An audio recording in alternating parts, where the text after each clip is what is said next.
sebelum kita lanjut ke berita terlengkapnya, alangkah mulianya bagi kalian untuk tekan tombol like, dan yang belum subscribe, tolong subscribe channel ini. Tidak mau ribut lagi dengan klub, manajer Timnas Sumarji buat keputusan luar biasa ini untuk Timnas Indonesia. Sumarji lelah dengan polemik tersebut. Untuk itu ini akan menjadi evaluasi ke depannya, termasuk PSSI mengirimkan tim atau tidak pada semua agenda AFF yang bukan kalender resmi FIFA. Atau nantinya PSSI membentuk 2 Timnas Indonesia. Rencana ini masih terus dibahas oleh PSSI untuk kedepannya. Kemarin Pak Ketua Umum PSSI sudah menyampaikan kepada kami semua agar supaya mempersiapkan ada tim A dan tim B ketika menghadapi turnamen yang benar-benar kalender FIFA dan bukan agenda FIFA, kata Sumarji. Namun ia juga menegaskan bahwa klub-klub harus melepas pemainnya apabila dipanggil ke Timnas Indonesia yang resmi agenda FIFA. Sudahlah, itu kan masa lalu. Sekarang saya hanya memohon sekali kepada teman-teman di klub agar kedepannya jangan sampai hal seperti ini terjadi lagi, ucap Sumarji.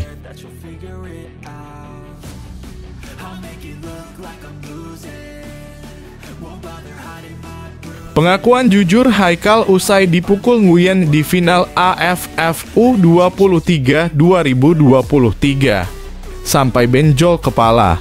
Bek Timnas U23 Indonesia Haikal Al-Hafiz berbagi cerita bagaimana kondisi kepalanya seusai disikut pemain Vietnam Nguyen Hong Puch dalam laga final Piala AFF U23 2023. Haikal saat itu memang juga tengah lari ke arah bola, tetapi ia justru disikut pemain Vietnam tersebut. Haikal Al-Hafiz mengatakan bahwa sebenarnya ia cukup kaget karena disikut pemain Vietnam. Sebab ia hanya ingin mengambil bola, tetapi justru pemain lawan ancang-ancang melakukan tindakan keras tersebut. Pemain berusia 22 tahun itu mengaku cukup kaget karena mendapatkan perlakuan kasar dari tim The Golden State Warriors tersebut. Ia kaget dan kita refleks karena tidak tahu juga kalau dia ada ancang-ancang mau menyikut. Ya kasar mereka, ujar Haikal.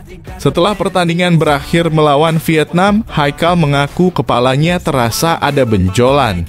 Tidak ada cedera, cuma benjol saja, kata Haikal. Ya pasti kecewalah keputusan wasit yang agak sedikit membela Vietnam, tuturnya.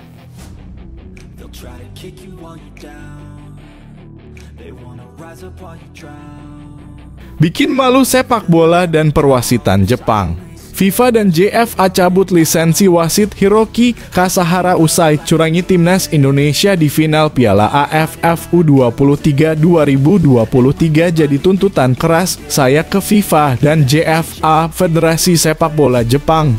Saya sebagai admin channel YouTube ini sangat emosi melihat kepimpinan wasit Hiroki Kasahara dari Jepang yang rugikan Timnas Indonesia. Pertama jelas menghukum Kelis Royer offside, padahal jelas onside yang sebenarnya Timnas Indonesia punya peluang cetak gol di laga itu.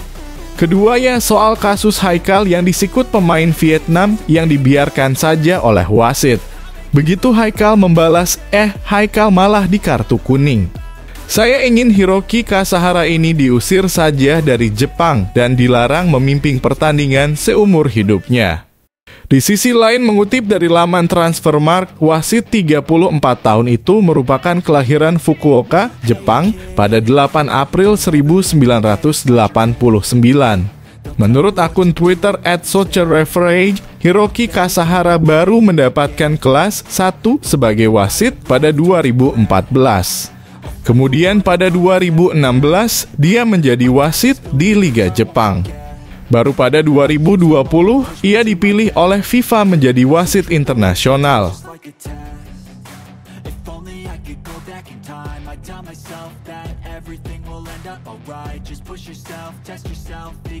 Shin Tae-yong masih kesal pada wasit hingga minta AFF pakai VAR agar tak ada yang dikerjai lagi. Shin Tae-yong ternyata masih cukup kesal dengan keputusan wasit dalam laga Timnas U23 Indonesia versus Vietnam. Selama pertandingan berjalan, terdapat beberapa keputusan wasit yang dinilai kontroversial. Shin Tae-yong langsung mengungkapkan situasi tidak mudah yang dihadapi para pemain timnas U23 Indonesia. Para pemain kami yang mengikuti kompetisi AFF sangat menderita, ujar Shin Tae-yong sebagaimana dilansir bolasport.com dari Instagram pribadinya. Apa yang tidak dapat Anda lihat di depan Anda adalah mungkin karena keterampilan Anda yang kurang atau mungkin sengaja bercanda, lanjutnya. Pelatih asal Korea Selatan tersebut mengungkapkan kerugian-kerugian yang dialami tim Merah Putih selama tampil di Piala AFF U23, khususnya dalam laga final. Jika masalah ini terjadi setiap saat, tidak hanya sekali atau dua kali setiap turnamen, kata Shin Tae-yong. Saya berharap penerapan VAR dapat membantu perkembangan sepak bola AFF, tuturnya.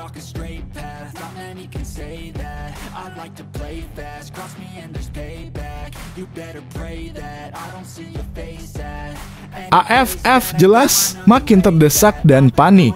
Malaysia ditenggarai pernah juga disarankan keluar dari AFF usai dicurangi wasit. Ketika itu netizen Malaysia benar-benar marah dengan kinerja wasit asal Jepang, Ryuji Sato, yang memimpin laga Vietnam versus Malaysia. Saat itu fullback kanan Malaysia Azam Azmi hendak mendekati bola di area kotak penalti Vietnam. Namun ketika ingin mengambil bola, Azam Azmi tiba-tiba ditabrak secara keras oleh Doan Van Hau. Azam Azmi pun terjatuh dan bola kemudian ditangkap kiper Vietnam, Dang Van Lam. Meski Azam Azmi meringis kesakitan, wasit Ryuji Sato tidak menganggap itu sebagai pelanggaran. Jadi ternyata bukan Indonesia saja yang dirugikan wasit AFF dari Jepang, tapi juga Malaysia pernah. Nah, kalau begini lengkap sudah, Indonesia dan Malaysia sepakat keluar dari AFF. Jadi tuntutan saya pada kedua federasi yaitu PSSI dan FAM.